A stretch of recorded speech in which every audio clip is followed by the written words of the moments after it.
Hey everyone, welcome to our first video of the year. This is Unit A, Matter and Change, and in the first lesson, we're going to cover what is chemistry and what is matter. So like I just said, in this video we'll cover the definition of matter, definition of chemistry, the phases of matter, as well as the different areas of chemistry. A really good overview of the year. Now, first question is, what is chemistry? What do you think it is?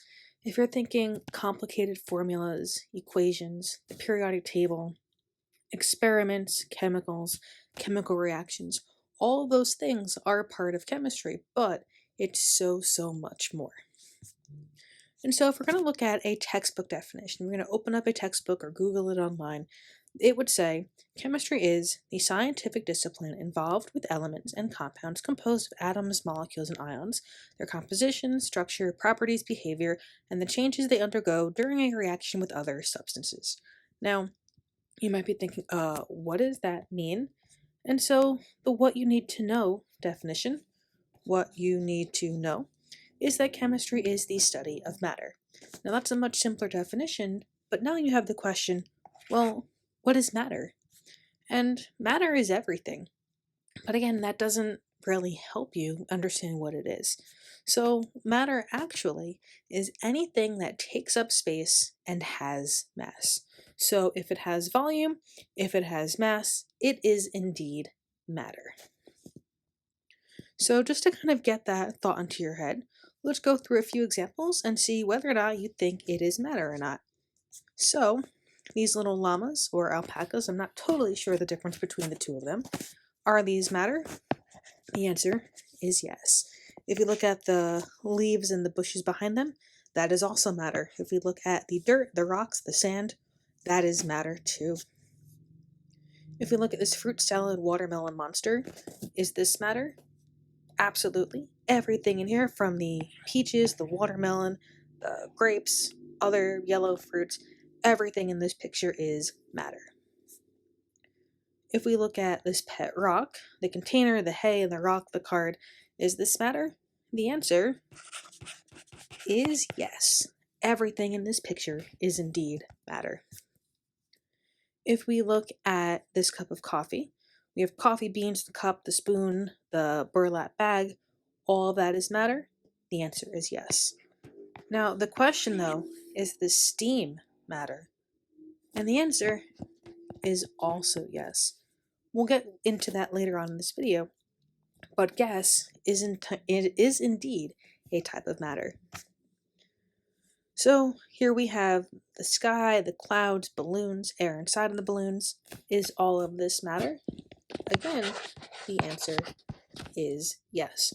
All that air inside of the balloon, obviously it has some volume. It takes up space because the balloon takes up space, and it does have mass. If you have an empty balloon versus a balloon full of air, the balloon full of air does weigh more. Now here is your motivational Monday quote on whatever day of the week you're watching it. If you're ever having a bad day, just think to yourself, and ask yourself these two questions. Do you take up space? Yes. Do you have mass? Yes. You are matter, and you do matter. So there's your motivational Monday on insert the day you're watching it here. So moving forward, getting further into the definition of matter, we say there are three phases of matter, and these are the three we're going to work with very closely throughout the year. We have solids, liquids, and gases. Now, with solids have a definite shape and a definite volume. So this is super important to what a solid is. And now what that means is that a definite shape means it does not change. A definite volume means it does not change. So wherever you put a solid, if you put, I don't know, here is a room, let's get some dimensions in there. If you put a chair here, if you put a chair there, no matter where you put the chair, it has the same shape, it has the same volume, it does not change. And so here you have a little diagram of a solid. All of the particles in a solid are very closely related and very close to each other, and there's just enough room for them to vibrate. So like I just said, particles in a solid very close together, and they have just enough room to vibrate. Some examples: headphones, ice, shoes, phone. The list can literally go on and on and on. That is a solid. Definite shape, definite volume. Now, with liquids, they have a definite volume, but an indefinite shape. So what that means is that the volume of a liquid won't change, but depending on what container you have it in, that will change. So, for example, if you have, let's say this is 50 mils of water in this container, it takes up that shape. It has, that shape to it. But if you pour that same 50 mils into a tall and skinny container, it may go all the way up to here. Now that's still 50 milliliters. The volume doesn't change, but the shape changes. And here in a liquid, particles are more spread out compared to solids, and they have enough room to kind of slide past each other. And that's what gives volume, that's what gives liquid their indefinite shape, because the particles can slide past each other. Some examples: water, coffee, tea. Again, this list can go on and on forever as well. Next and last is gases. Now, gases have indefinite volume and indefinite shape.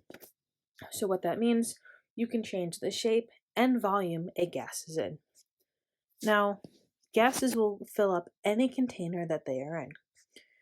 And that also means that they are compressible. So if we have this much gas, let's say, I don't know, this is 100 cubic centimeters worth of volume, we're able to compress that same amount of gas into, let's make this one 10 cubic centimeters, the same amount of gas just compressed or squeezed into a smaller area. So again, we're changing the shape and we're able to change the volume. If you go scuba diving, the tank on the back of your bag is a bunch of compressed air, which lasts you a really long time. But the air in that tank can be released and take up the size of a room or something. But the fact that gases are compressible, which means you can squeeze them, that is an important fact about them. Here, I'm going to just erase this. Particles in a gas are very fast moving and are very far apart from each other.